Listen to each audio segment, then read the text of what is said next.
इंतजार ना करना। आप चाहे इन पर एतबार करें या ना करें, पर ये करेंगे, आपके लिए लड़ेंगे। आपकी मौत आपसे आगे होकर मरेंगे।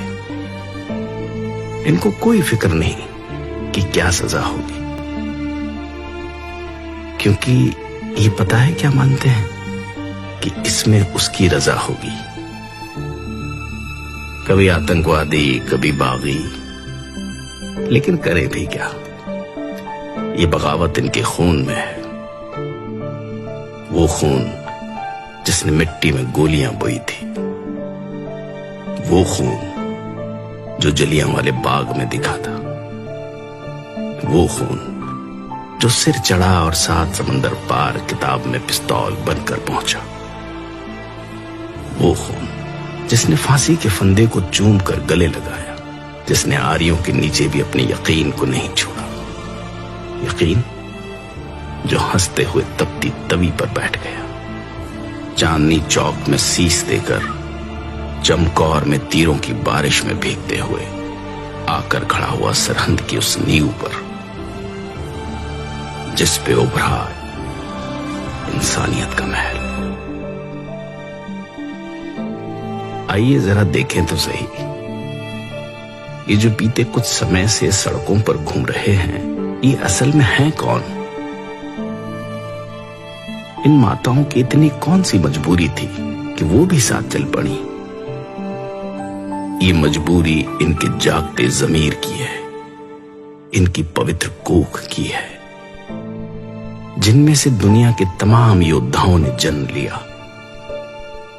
भला ये घर पर कैसे रह सकती थी? इन्हीं में से जन्मे थे आनंदपुर की धरती से सिर मांगने वाले और सिर देने वाले। इन्हीं में से जन्मे वो योद्धा जो पैदा तो अलग अलग गर्भ से हुए, लेकिन आखिर में अपनी सबसे प्यारी मां धरती की कोख में समा गए। ये वही हैं जो रक्षा करते हैं, चाहे अधिकारों की हो या सरहदों की। दोनों तरफ एक ही पिता के बेटे हैं, दोनों अपने अपने फर्ज निभा रहे हैं।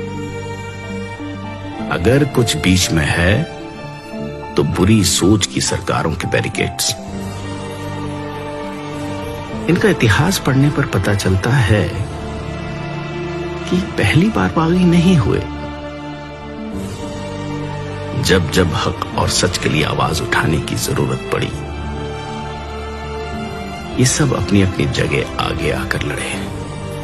ये लोग जिनकी भाषा, पहरावा, त्योहार और संस्कृति तो अलग हो सकती है, लेकिन अंदर की आग एक ही है, एक अच्छे देश के निर्माण का सपना,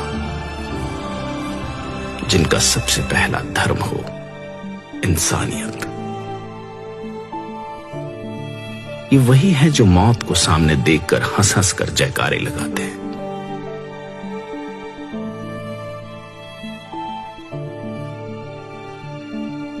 गोरे तो इस देश से चले गए, लेकिन अपनी सोच इन कुर्सियों के आसपास ही कहीं छोड़ गए। जिन पर बैठने वाले चेहरे तो बदलते हैं, लेकिन लोगों को बांटकर राज करने की बुरी नीयत नहीं बदलती। लेकिन ये कैसे लोग हैं